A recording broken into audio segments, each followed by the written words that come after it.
미나지라는 영화가 아카데미 여우조연상을 수상했다는 반가운 소식을 얼마 전에 들었습니다.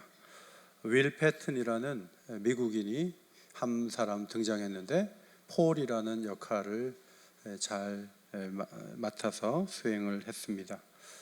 이 폴이라는 사람은 한국전에 참여했던 노인인데 이웃들에게 아웃사이더와 같이 잘 어울리지 못하는 그런 사람이지만 진정한 기도와 감사, 또 소통이 무엇인지를 드러내는 역할을 감독이 맡겼어요. 이 감독이 이 사람을 통해서 진정한 그리스도인이 누구인가 그것을 드러내려고 많이 부단히 애를 썼다고 합니다.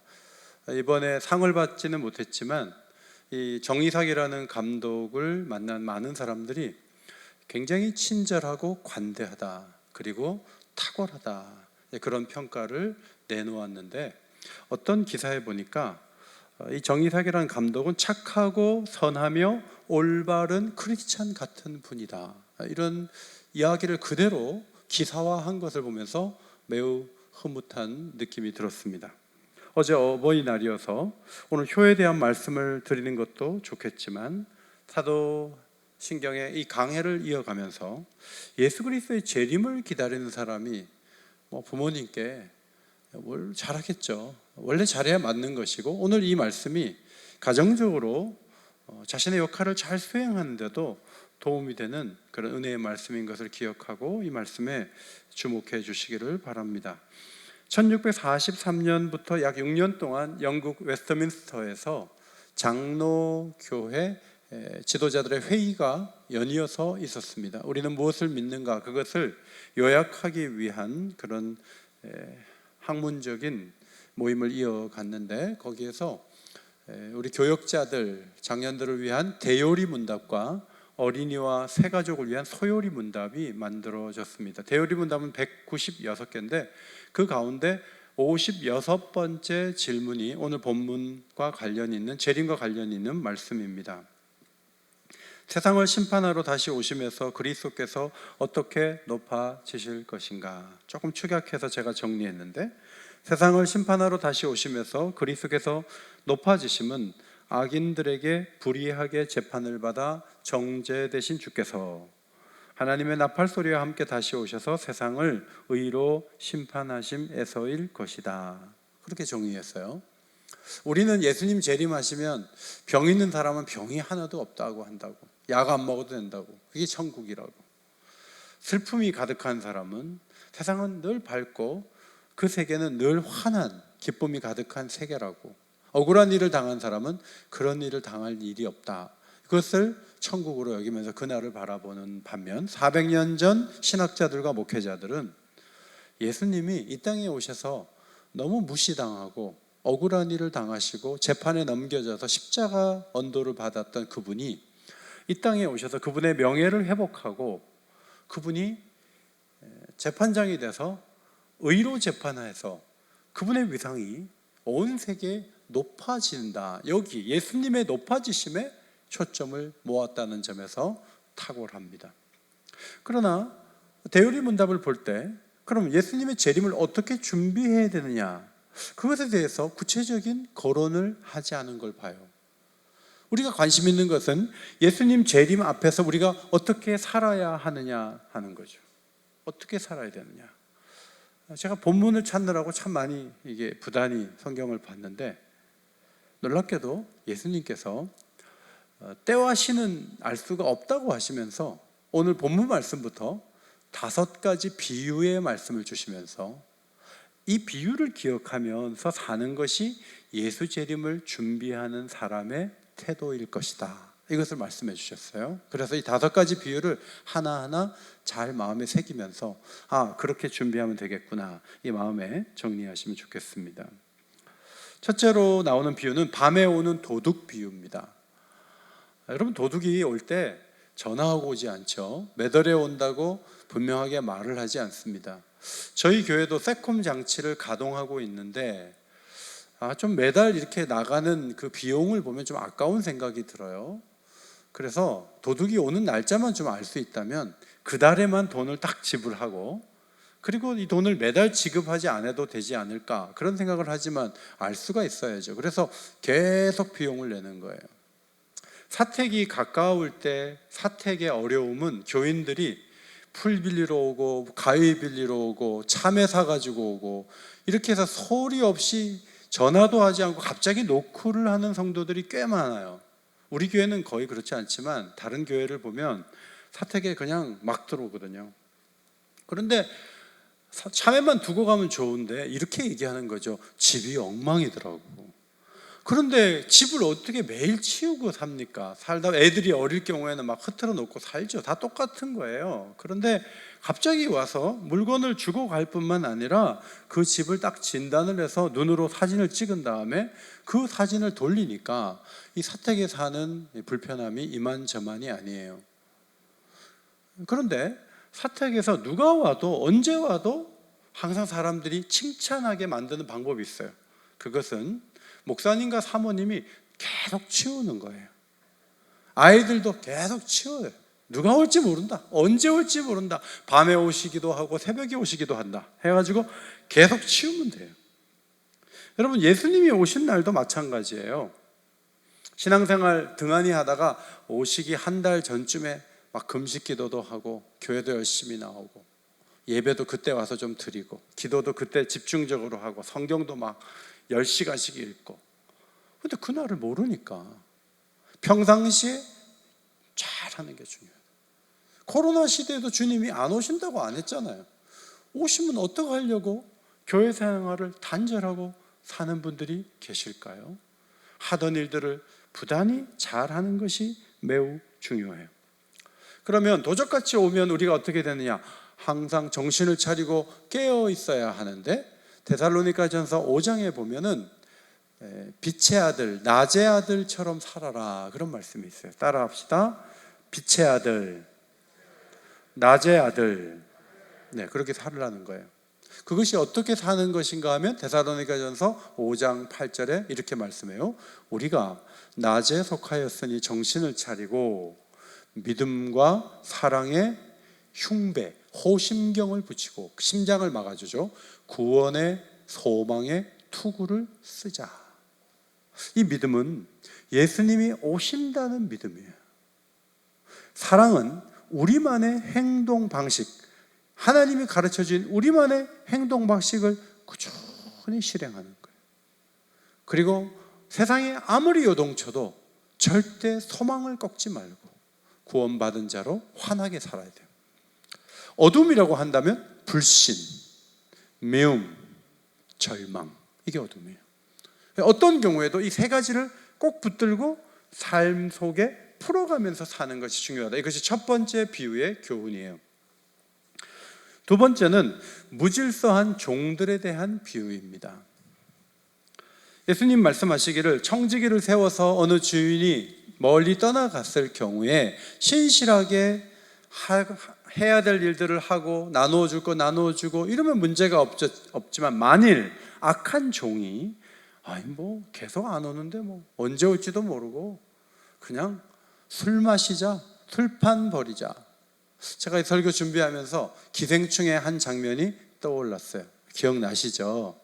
이 사람들 지금 집 주인집이 어디 차 몰고 어디 나갔거든요.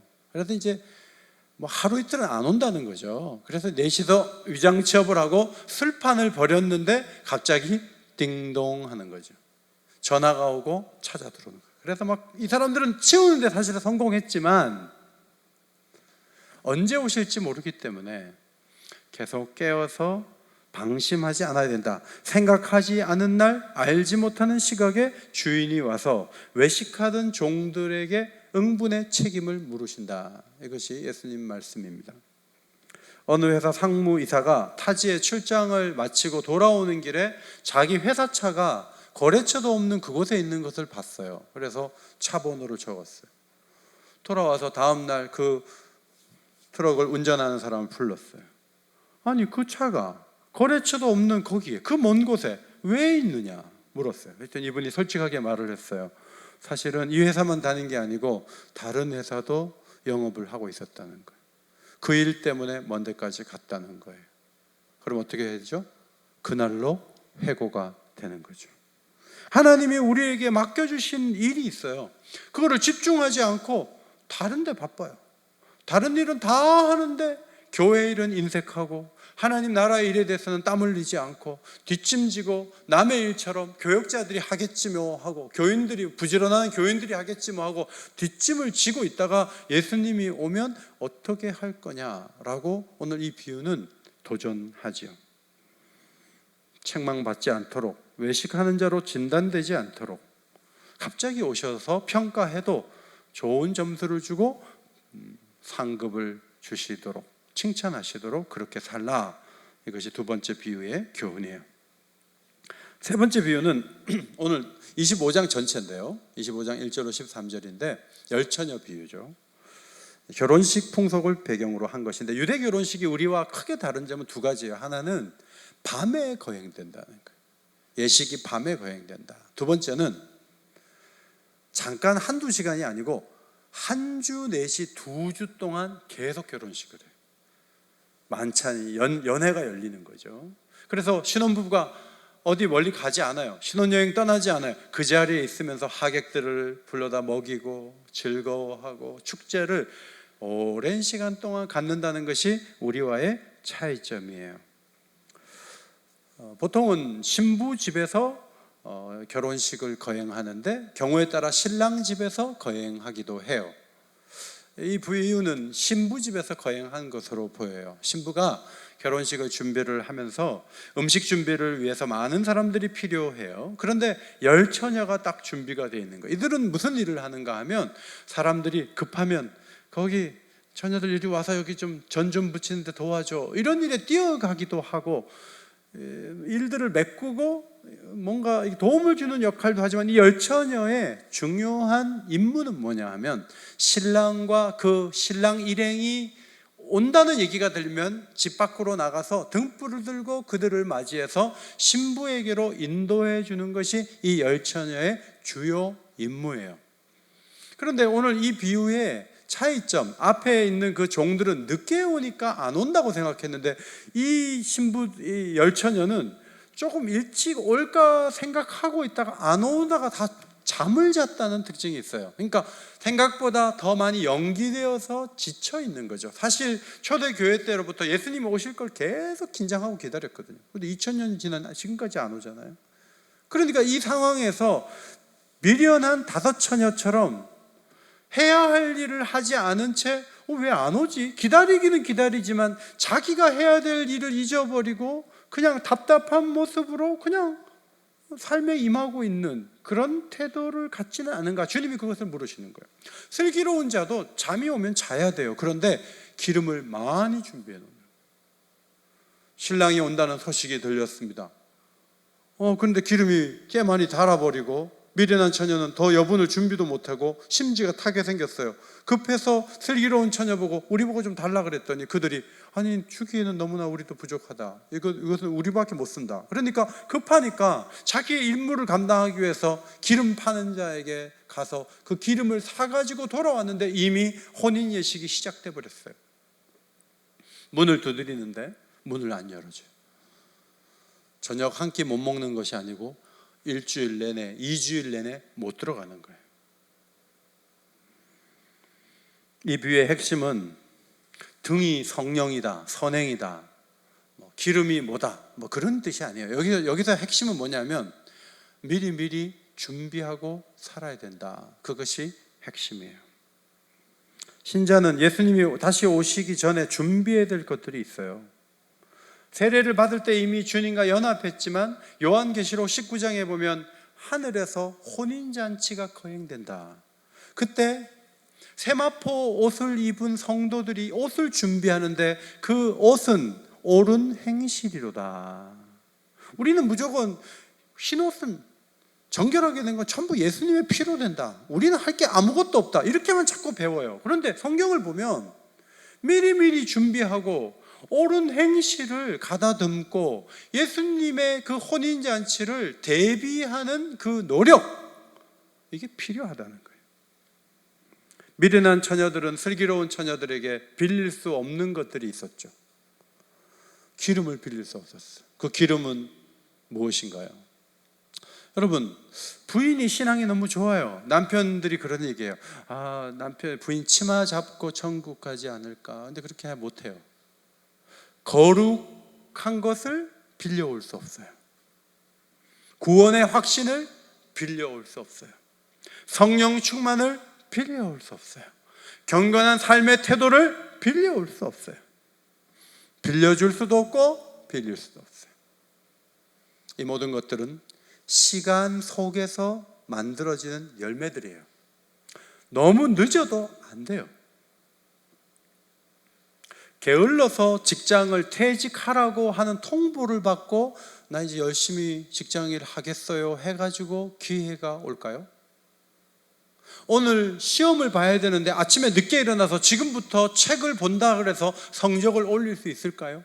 예수님이 막 재림하는 그 상황에서 그때 가서 성경 보고 그때 가서 예배드리고 그때 가서 사명 찾으면 감당할 수 있을까요? 언제 오실지 모르기 때문에 계속 자기 일을 해야 돼요. 그것이 중요해요. 네 번째, 달란트 비유입니다. 은사와 기회 속에서 충성하라는 것입니다. 외국에 가는 그 주인이 타국으로 가기 전에 달란트를 맡기죠. 그런데 금 달란트, 한 달란트, 금 5달란트, 2달란트를 맡기고 떠나요. 금 5달란트가 뭐 한 5돈 되나? 이렇게 생각하실지 모르지만 굉장히 큰 돈이에요. 은 1달란트가 6천 드라크마인데 한 드라크마는 하루 노동자의 품삯이거든요. 그런데 은 1달란트는 금 1달란트의 15분의 1이에요. 그래서 제가 계산해 보니까 이거는요, 어떤 사람이 태어나서 9만 일 동안 받는 임금이니까 쉽게 말씀드리면 10명의 노동자가 24년 6개월 받는 임금이에요. 그럼 수십억이에요. 엄청난 돈이에요. 그런 돈을 큰 가치가 있는 달란트를 5, 2, 하나를 맡기고 떠났어요. 시간이 흘렀어요. 돌아왔는데 두 사람은 충성되게 일해서 5을 남기고 2를 남겼어요. 그리고 14을 가지고 왔어요. 근데 1달란트 준 사람은 하나를 딱 가지고 오면서 뭐라 그러냐면 땅에 파묻었다가 갖고 왔다는 거예요.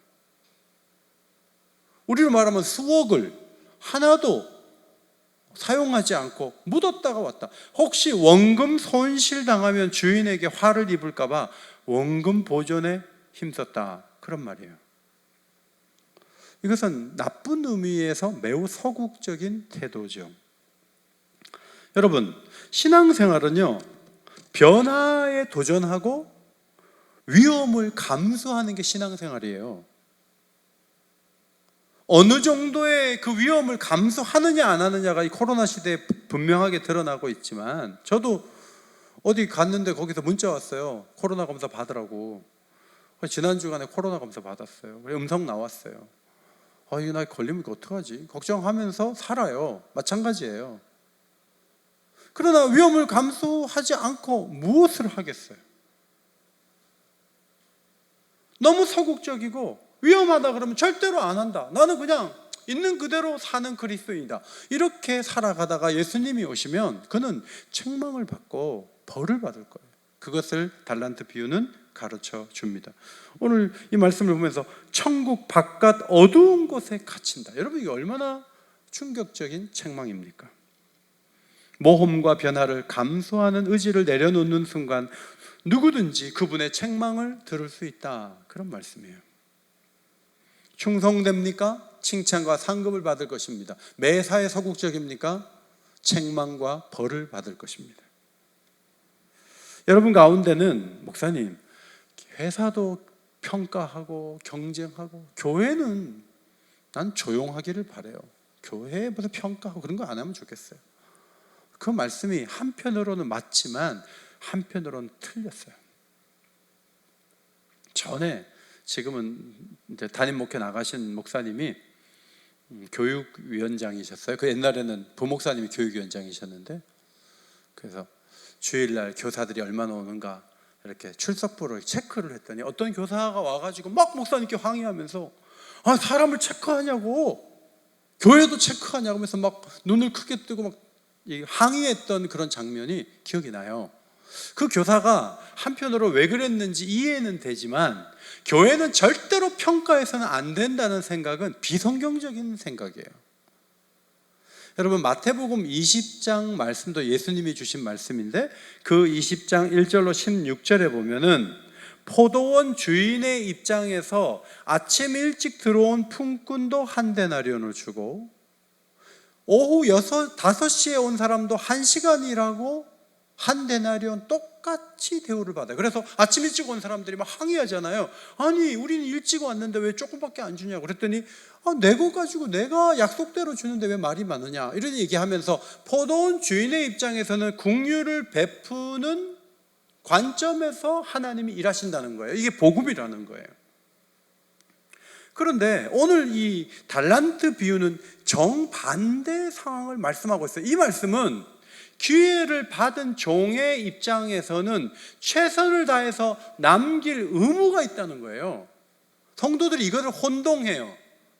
믿음으로 구원받는다는 사람들이 이 뒷부분에 달란트 비유는 싹 빼버리고 복음은 20장에 나오는 포도원 주인이 하는 것 같은 걸 받아먹는 게 복음을 받는 사람의 특권이다라고 생각하는데, 그런 면이 하나 있지만 또 한편으로는 달란트 비유를 기억하지 않으면 치명적인 어려움을 당할 거예요. 그것이 예수님의 가르침이에요. 여러분, 공산주의를 보세요. 모두 다 똑같이 배분해 준다. 청년들이 환호합니다.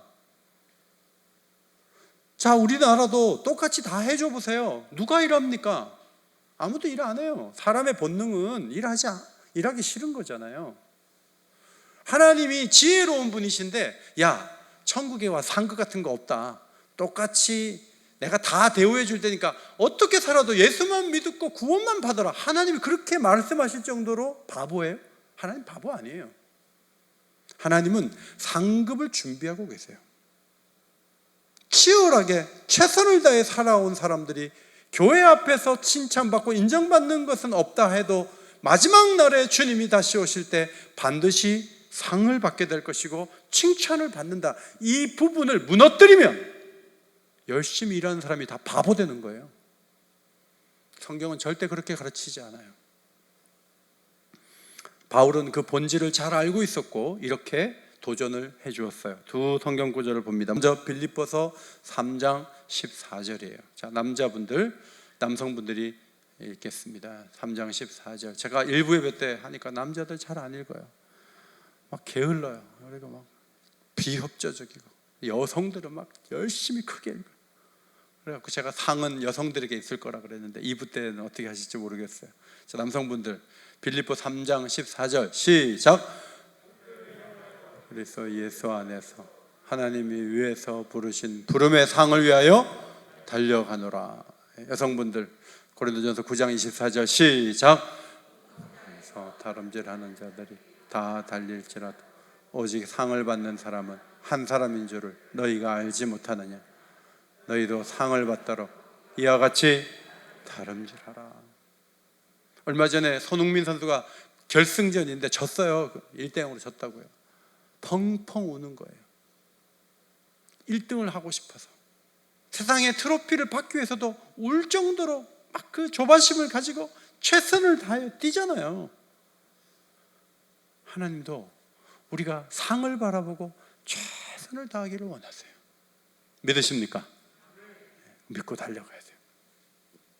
마지막 비유, 양과 염소의 비유. 자, 이 양과 염소의 비유는 개혁주의, 자, 믿음으로 구원을 받는다는 우리에게는 상당히 혼란을 주는 비유예요. 왜냐하면 천국 가서 넌 어떻게 여기 왔냐? 저는 예수 믿고 왔습니다. 우리는 그렇게만 대답하도록 훈련을 받았지만 예수님 말씀이잖아요. 바울의 해석이 아니라 예수님 말씀, 예수님 이렇게 말씀하시는 거예요. 연약한 자들에게 잘 대해 준 사람은 영생을 얻고 도움이 필요한데 외면하고 산 사람은 영벌에 처한다는 거예요. 여러분, 우리의 그동안 배운 그 믿음의 도에 따르면 그럼 행위로 구원받냐? 이런 질문이 나올 수밖에 없지 않겠습니까? 예수님은 자신이 괜찮다는 사람에게는 괜찮지 않다고 선언하시고, 자신을 초라하게 여기는 자에게 넌 참 괜찮은 사람이야 라고 말씀하시는데, 뭘 보고 그렇게 말씀하시냐면 연약한 사람들에게 잘해줬느냐 못해줬느냐, 그걸 보시겠다는 거예요. 여러분, 예수님이 이 땅에 오셔서 많이 자신에 대해서 쓰신 단어가 인자라는 단어, 인자, 사람의 아들, 자신이 사람이라는 뜻이죠. 그리고 예수님은 연약한 자들을 위해서 식사할 겨를도 없이 움직이면서 사역하셨어요. 예수님 자신이 정말 가난한 집에 태어나셨고요. 예수님 자신이 나사렛에서 아버지 목수예요. 목수는 옛날에 사람 취급을 못 받았어요. 그런 집에서 일을 하면서 자랐어요. 그리고 가난한 자들을 제자로 불러서 세웠어요. 가난한 동네 사람들을 12제자로 불러서 교회 사도로 삼으셨어요. 그들은 그 예수님은 가난한 자의 친구였어요. 여기 등장하는 임금이 평가하는 기준이 정확하게 보여주는 것이 40절, 25장 40절인데 앞에 보시고 같이 한번 읽겠습니다. 시작. 너희가 여기 내 형제 중에 지극히 작은 자 하나에게 한 것이 곧 내게 한 것이니라. 지극히 작은 자 하나에게 한 것이 내게 한 것이니라.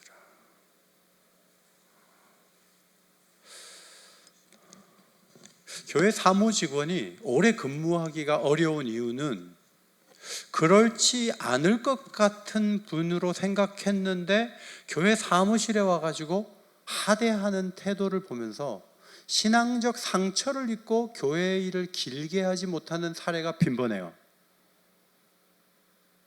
예수님께는 온 정성을 다하고 담임 목사에게는 예의를 갖추면서 자기보다 조금 약해지는 사람들에 대해서는 함부로 하는 교인들이 있어요. 그 교인들은 마태복음 25장을 제대로 교육을 받은 적이 없어요. 제가 돈이 많아서가 아니에요. 제가 식당에 가서 시급 10,000원을 받고 일하는 아주머니에게, 자매에게 그것을 건네줄 때 놀랍게도 예수님은 그 자매 속에 내가 있다, 너는 나한테 잘한 거다라는 칭찬을 하시는 것이 기독교의 핵심이에요. 이거를 비켜가면서 그저 가진 자에게 굽신거리고 조금 약해 보이면 하대하고, 그 태도를 버리지 않으면 예수님 재림할 때 무서운 벌을 받을 거예요. 우리는 이 말씀 앞에 고개를 숙이고 태도를 바꿔야 돼요. 찬송을 부르고 우리의 영성을 순결하게 지키려는 경건만으로는 부족하다는 말이에요. 우리의 신앙이, 우리 교회가 연약한 자들에게 도움이 되는 교회가 되면 칭찬받고 인정받겠지만, 연약한 자들을 판판히 외면하는 교회고 우리끼리 모여서 예배만 드리고 기도만 드린다면 하나님 우리를 등지실 거예요. 이 가르침 앞에 무릎을 꿇어야 돼요. 오늘날 우리 교회들이 이 부분에서 바뀌어져야 되죠. 작년에 코로나가 와서 참 어려웠어요. 제가 여러 번 간증을 했죠. 그런데 섬에 그 태풍 맞은 교회들이 있어서 그 교회들을 찾아가서 100만 원씩 5교회 전해주고 왔어요. 이렇게 배를 타고 나오셨어요. 그래서 여기서 그냥 잠깐 얘기하고 드리고, 3분은 한번 식사를 하고 드리고, 하룻밤 자고 5교회 지도자들을 만나서 사랑을 전했어요. 한 분 목사님은요, 장애아를 키우고 계시더라고요.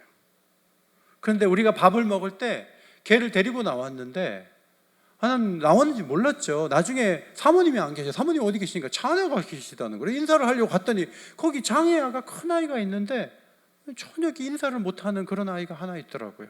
그 아이를 키우면서 섬에서 사역을 하는 거예요. 그런데 우리가 가서 얼마나 어려우냐 하고 그 헌금을 전달하고 오는데 주님이 기쁘셨나 봐요. 우리가 갔다 온 다음부터 재정을 열어주셨어요. 이거를 누가 아느냐 하면 여기 계신 오정희 집사님이 알고 우리 교회 재정위원장이 아세요. 그래서 우리끼리 하는 얘기가, 우리 섭외 갔다 온 다음에 교회 형편 좋아진 거 맞죠? 그러면 맞아요, 하나님이 참 놀라우세요. 이분들이 그렇게 얘기해요. 여러분, 올해도 어렵죠. 어려워요.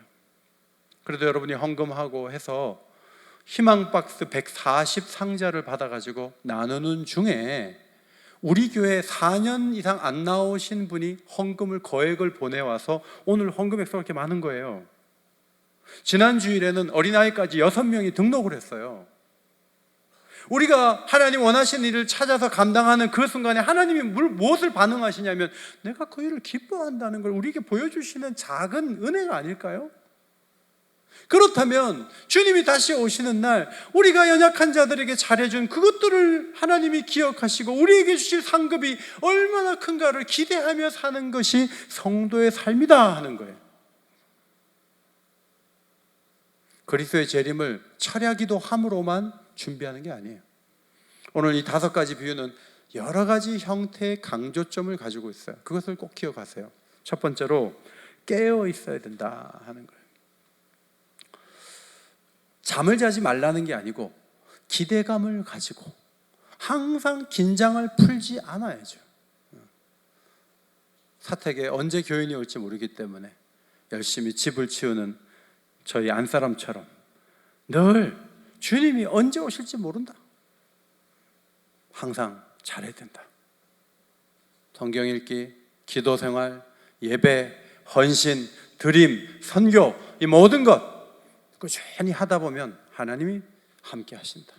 주님이 오셔서 평가를 내리신다. 이런 믿음 가져야 돼요. 두 번째, 맡겨진 사명에 신실하게 임해야죠. 술판 버리면 안 돼요. 그냥 안 좋은 친구들하고 어울려서 시간 보낼 그런 여력이 없어요. 우리는 초점을 모으고 주님 원하시는 길을 걸어야 돼요. 세 번째, 주신 사명 기억하여 미리 슬기 있게 잘 준비해요. 시간이 필요해요. 지금 주어진 시간이 많다고 보지 마세요. 갑자기 하려고 하면 되는 게 있고 안 되는 게 있는데 주의 재림은 시간이 많이 필요한 거예요. 할 일을 잘 준비를 하셔야 돼요.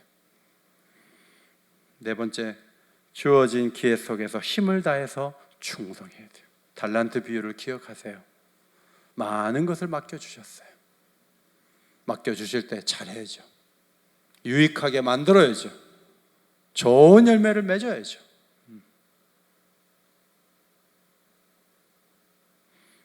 교회 밖에 사람들이 우리 옥인 유치원 훌륭하다고 칭찬해줘요. 지난주에 등록하신 분도 옥인 유치원이 너무 선생님들이 좋으시다고, 너무 귀하시다고 칭찬해요. 주어진 자리에서 칭찬받으면서 일해야 돼요. 그러다가 주님이 오시면 상을 받을 거예요. 마지막으로 약한 이들을 마음을 다해 보살피십시오. 우리 교회 장애인이 많아서 교회가 어렵겠지. 천만에. 장애인들이 있기 때문에 하나님이 우리를 더 많이 보살펴 주시고 도와주시기 때문에 이분들이 우리 곁에 꼭 붙어 있어야 된다. 이런 생각을 갖게 됩니다. 그들에게 잘하는 것은 주님께 잘하는 거예요. 우리 교회 관리 집사님, 사무관사, 방송관사, 방송관사님이 일을 할 때 여러분 눈에 보이지도 않잖아요. 누군지도 모르고. 옛날에는 머리가 이만큼 길었었어요. 남자분인데.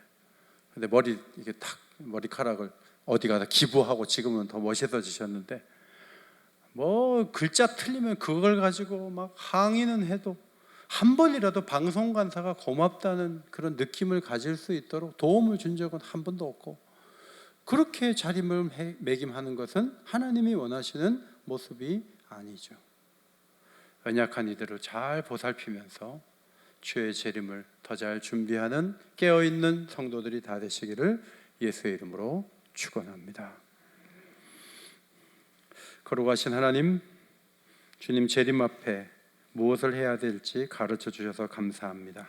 깨어있게 하시고 충성하게 하시고 사랑으로 잘 섬기다가 주님 맞이하는 저희 모두가 되게 하여 주옵소서. 예수님 이름으로 기도하옵나이다. 아멘.